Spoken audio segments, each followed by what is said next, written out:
வணக்கம். இப்போ நம்ம வந்து சேப்பங்கிழங்கு வறுவல் செய்ய போகிறோம். இந்த சேப்பங்கிழங்கு வந்து இதை சேனைன்னு சொல்லுவாங்க, சேமைக்கிழங்குன்னு சொல்லுவாங்க. ஒவ்வொரு ஊரில் ஒவ்வொரு மாதிரி சொல்லுவாங்க. நாங்கள் வந்து சேப்பங்கிழங்குன்னு சொல்லுவோம். இந்த கிழங்கு வந்து சில குழந்தைகள் வந்து விரும்பி சாப்பிடாதுங்க. நம்ம வறுவலாக செஞ்சு கொடுத்தோம்னா நல்லா சாப்பிடுங்க. இதை வந்து சில பேர் விழுவிழுன்னு இருக்குன்னு வைக்கவும் மாட்டாங்க. ஆனால் இப்படி வச்சு பாருங்கள், உங்களுக்கும் பிடிக்கும், உங்கள் குழந்தைகளுக்கும் நல்லா பிடிக்கும், நல்லா விரும்பி சாப்பிடுவாங்க. முதல்ல அந்த கிழங்கை வேக வைக்கிறதுக்கு குக்கரில் ஒரு பாத்திரத்தில் கொஞ்சம் தண்ணி வச்சுக்கிட்டேன். அதில் அந்த கிழங்கை வந்து நம்ம போட்டுக்குவோம்.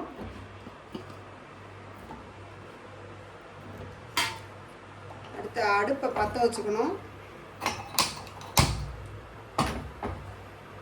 இந்த கிழங்க ஒரு விசில் வச்சா போதும். நம்ம குக்கரை திறந்துக்கலாம்.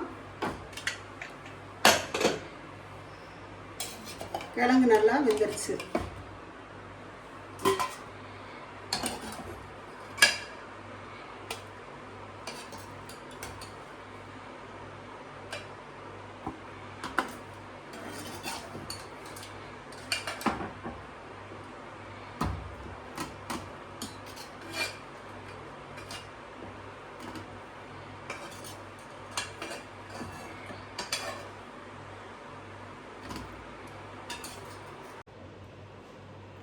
இப்போ இந்த கிழங்கெல்லாம் நல்லா உரிச்சாச்சு.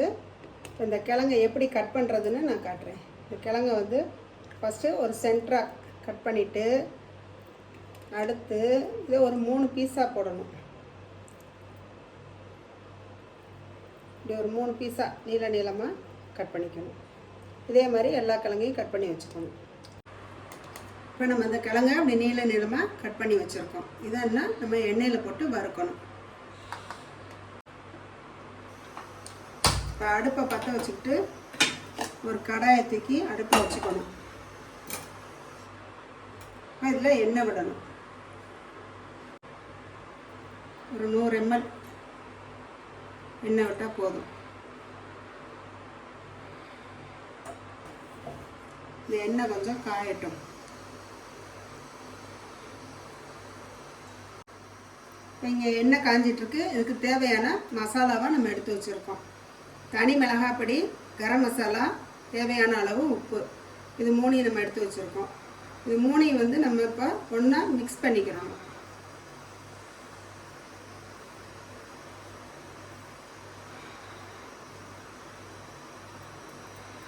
இது 3 ஒன்றா மிக்ஸ் பண்ணி தனியாக வச்சுக்கிட்டு நம்ம இந்த கிழங்கை வந்து ஒரு 5-6 கிழங்கை வேக போடணும். அடுப்பு வந்து கொஞ்சம் சிம்லேயே வச்சுருங்க.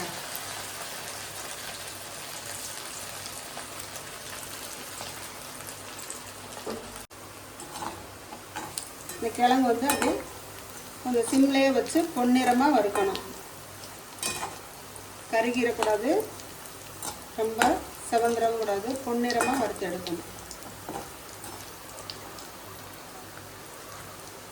மொறுன்னு இருக்க மாதிரி வறுத்துக்கணும்.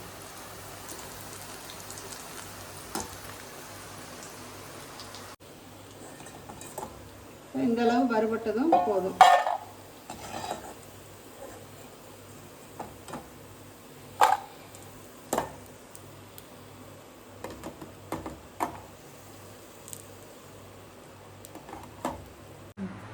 இதை செஞ்சு சாப்பிட்டு பார்த்துட்டு எப்படி இருக்குன்னு கமெண்ட் பண்ணுங்கள். உங்களுக்கு பிடிச்சிருந்தா எங்கள் சேனலை சப்ஸ்கிரைப் பண்ணுங்கள், ஷேர் பண்ணுங்கள். நன்றி, வணக்கம்.